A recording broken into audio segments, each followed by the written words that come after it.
માટે કાયદાઓમાં ફેરફાર કર્યાનો મલ્લિકાર્જુન ખડગેનો આક્ષેપ। ભારતીય રાષ્ટ્રીય કોંગ્રેસના અધ્યક્ષ મલ્લિકાર્જુન ખડગેએ કેન્દ્ર સરકારની નીતિઓ પર આકરા પ્રહાર કરતા જણાવ્યું છે કે વર્તમાન શાસન દ્વારા લોકશાહીના મૂલ્યોને નબળા પાડવામાં આવી રહ્યા છે। નવી દિલ્હી ખાતે આયોજિત એકપક્ષીય કાર્યક્રમમાં સંબોધન કરતા તેમણે આક્ષેપ કર્યો હતો કે ભારતીય જનતા પાર્ટી કેટલાક પસંદગીના ઉદ્યોગપતિઓને આર્થિક લાભ પહોંચાડવા માટે દેશના અનેક મહત્વપૂર્ણ કાયદાઓમાં ફેરફાર કર્યા છે। ખડગેએ ભારપૂર્વક જણાવ્યું હતું કે આગામી સમયમાં ઇન્દિરા ભવન માત્ર પક્ષનું કાર્યાલય જ નહીં પરંતુ દેશના બંધારણ અને લોકતાંત્રિક પ્રણાલીના રક્ષણ માટેનું મુખ્ય કેન્દ્ર બની રહેશે।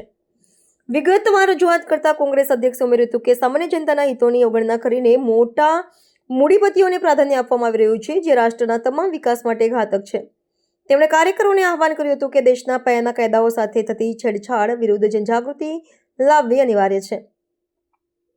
તેમના મતે બંધારણીય સંસ્થાઓની સ્વાયત્તતા જોખમમાં છે અને વિરોધ પક્ષ તરીકે કોંગ્રેસના અધિકારીઓના રક્ષણ માટે કટિબદ્ધ છે। ઇન્દિરા ભવનના માધ્યમથી ન્યાય અને સમાનતાના મૂલ્યોને જન જન સુધી પહોંચાડવાની યોજના પણ તેમણે રજૂ કરી હતી। રાજકીય વિશ્લેષકો આ નિવેદનને આગામી ચૂંટણીલક્ષી વ્યૂહરચના અને પક્ષના પુનઃસંગઠન તરીકે જોઈ રહ્યા છે। ખડગેના આ પ્રહાર બાદ શાસક પક્ષ અને વિરોધ પક્ષ વચ્ચે શાબ્દિક યુદ્ધ તેજ બનવાની શક્યતા છે। મંત્રાલયના સૂત્રો અને રાજકીય વર્તુળોમાં નિવેદનના ગંભીર પડઘા પડ્યા છે। કોંગ્રેસ દ્વારા હવે બંધારણ બચાવો અભિયાન હેઠળ દેશવ્યાપી કાર્યક્રમો યોજવાની તૈયારીઓ પણ હાથ ધરવામાં આવી છે। આ લડાઈ આવનારા દિવસોમાં सांसदથી લઈને સામાન્ય જનતા સુધી પહોંચશે તેવું જણાઈ રહ્યું છે।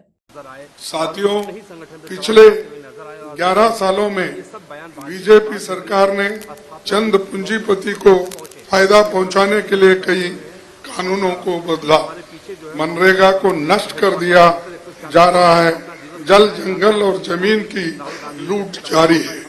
सरकार फर्जी आंकड़ों से खेल रही है और सच छिपाने के लिए अभी तक सेंसस नहीं कराया जा रहा है।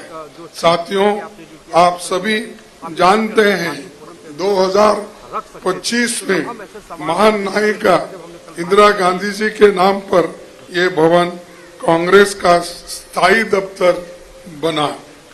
हमारे सीपीपी चेयरपर्सन सोनिया जी के अथक प्रयासों की ये देन आने वाले समय में संविधान और लोकतंत्र की रक्षा का केंद्र बिंदु बनने जा रहा है।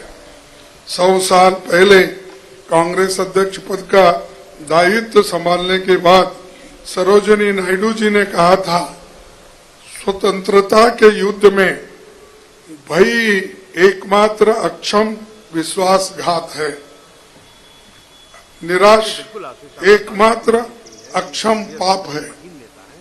आज हम आजादी की छाव में हैं, पर उनकी बातें आज भी अहमियत रखती है और आज हम संविधान और लोकतंत्र को कायम रखने के लिए मनरेगा जैसे जनता के अधिकारों की रक्षा के लिए लड़ रहे हैं।